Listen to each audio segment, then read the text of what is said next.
você que está aí, sabe quais são os principais desafios do próximo gestor que vai assumir o nosso estado? Quais serão os problemas que deverão ser solucionados a curto, médio e longo prazo? A gente vai ver na nossa reportagem de hoje. Solta aí. O desejo se repete em cada eleição. O tripé educação, saúde e segurança é prioridade na vida dos paraibanos. São os pilares, eu acredito que para dar uma melhorada na sociedade. Sem isso aí eu acredito que nós estamos falidos. Estamos quebrados, sem segurança, sem saúde e sem educação. É mais atendimento, que você chega num posto, num metro, demora demais. Tanto particular, a mesma coisa, que demora muito. E educação, né? Segurança, que hoje está muito difícil a segurança, né? Você já anda com medo. A gente está ficando à mercê, né, dos bandidos, né? Porque eles estão fora de casa, a gente que tem que ficar preso dentro de casa, porque ultimamente está assim, a gente não pode sair na rua com o celular que tem medo. A sensação que muitos eleitores têm é que mesmo com a mudança de governo, esses problemas não passam. Por não haver uma grande ruptura sobre a própria ideia de participação, ou seja, cobrar de forma significativa o outro, né? Aquele que é o gestor público, aquele que é o legislador, aquele ou aquela, porque, inclusive, para a gente considerar o papel importante das mulheres nesse processo. É você perceber que muitas vezes nem sempre as mulheres, ou quase nunca as mulheres votam em outras mulheres. E às vezes acaba votando em mulheres que não representam outras mulheres. Então é difícil você pensar como é que você vai fazer política pública para as pessoas mais pobres se as pessoas mais pobres continuam votando nas pessoas mais ricas.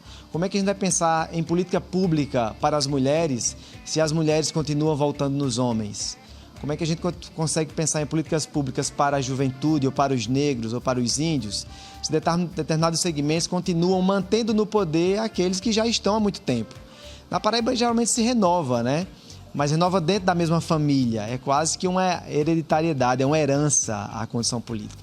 Então, para a gente poder mudar, romper, né, com isso, a gente tem que começar a romper nos nossos hábitos, dominando mais o tema da política de forma mais ampla, dominando as escolhas no período eleitoral e fazer com que as pessoas também se coloquem, se candidatem também. Se a gente está cobrando daquele que não faz, então por que você não faz? Por que você não se candidata, você não se coloca, você vai para a disputa real? No quesito educação, durante a pandemia, quem mais sofreu foram as crianças na fase de alfabetização e as mais pobres.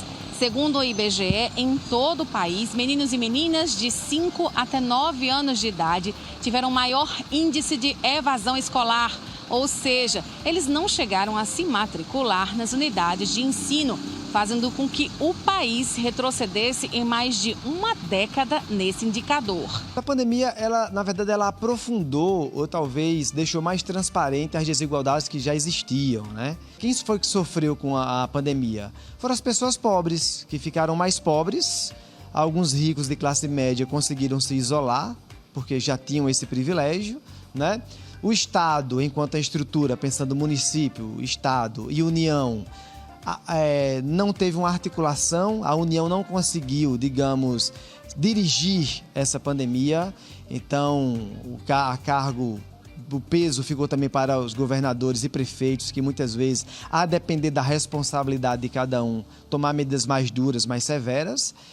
Então a gente teve um certo desnudamento das desigualdades que já existiam. E para ajudar no desenvolvimento de qualquer região, o ideal é que os eleitores façam escolhas sem individualismo e coloquem no poder quem, de fato, possa representar a maior parte da sociedade. A primeira coisa é essa, né? Saber qual o projeto que se tem, o que é que elas podem apresentar de novo e não pensar nas questões particulares. Então, não é o fato de o candidato A ou B ter uma opinião moral sobre uma questão de cunho familiar ou religioso, né? Como muitas vezes a gente acaba se iludindo com esse fácil discurso, esse discurso fácil.